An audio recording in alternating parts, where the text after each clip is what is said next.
ఇప్పుడు మెట్టతోక rich water అంటారు, అసలు ఏంటండి మెట్టతోక అంటే మనకి 90 డిగ్రీస్కి పైన ఉండేదాన్ని మెట్టతోకలు అంటారండి. కొద్దిగా తోక చిన్న తోకదేనా రిచ్ తోక అంటారు. దాని అంటే కొంతమంది మధ్యలో పెరుగులు వచ్చి తోకలు మన పారం కోళ్ళు కూడా సేమ్ అలాగే ఉంటాయండి. మనం ఇప్పుడు బ్రీడింగ్లో పెట్ట పార్ట్ ఎక్కువ లేకపోతే పుంజు పార్ట్? పెట్ట పార్ట్ ఎక్కువ ఉంటుందండి. పెట్టలైన మాదంతా ఈ పెట్టలైన పుంజుని మారుస్తుంటారండి. పెట్టలు అవే లైన్ వాడుతుంటారండి. పెట్టలను కూడా క్రాసింగ్ చేసిన పెట్టలు మంచి మంచి పెట్టలు నేసటం. ఇప్పుడు ఒక 1000 పిల్లలు నేర్చారంటే దాంట్లో 100 పిల్లలు 10% వస్తాయండి. అవి ఒక గుడ్డు పెట్టేటప్పుడే ఎక్కడ కూడా ఇంక్యుబేటర్లు కానీ మిషన్లు కానీ ఎక్కడ వాడరండి. ఇక్కడ వాళ్ళు న్యాచురల్గానే 4-5 పెట్టల పిల్లలు తెచ్చి ఓ పెట్ట దగ్గర కలిపేస్తుంటారండి. మళ్ళీ ఆ 4 పెట్టలను తీసి దొడ్లు వేసేస్తారండి. ఒక పెట్ట దగ్గర తిరుగుతుంటాయి పిల్లలు. వాటిలోనే గుడ్డప్పుడే పెట్ట గుడ్డ పుంజు గుడ్డ అని కొద్దిగా చెక్ చేసుకోవడం వల్ల పెట్టల పర్సెంటేజ్ తక్కువ వస్తుందండి.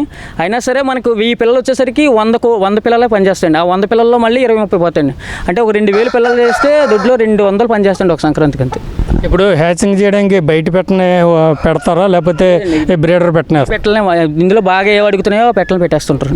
మళ్ళీ ఆ పెట్టలు మారకుండా జాగ్రత్తగా పెట్టని తీసి ఒక గాబులు వేసి మేత వేసి దానికి ఒక 1-2 గంటలు రెస్ట్ ఇచ్చి మళ్ళీ అదే పెట్టిన అదే పట్టు మీద పట్టు మారిపోకుండా మళ్ళీ ఆ పట్టు మారిపోతే మళ్ళీ డేస్ తేడా వచ్చేస్తుంది కదండి. హీట్ గట్ట రెసిస్టెంట్ గట్ట తేడా వచ్చేస్తారు. కానీ దాన్ని జాగ్రత్తగా ఆ పెట్టని తీసి మేత వేయడం, మళ్ళీ ఆ పెట్టను పెట్టేయడం, మళ్ళీ ఇంకో పెట్టని తీసి మేత వేయడం, ఆ పెట్టను పెట్టేసుకొని అలా చేస్తాం.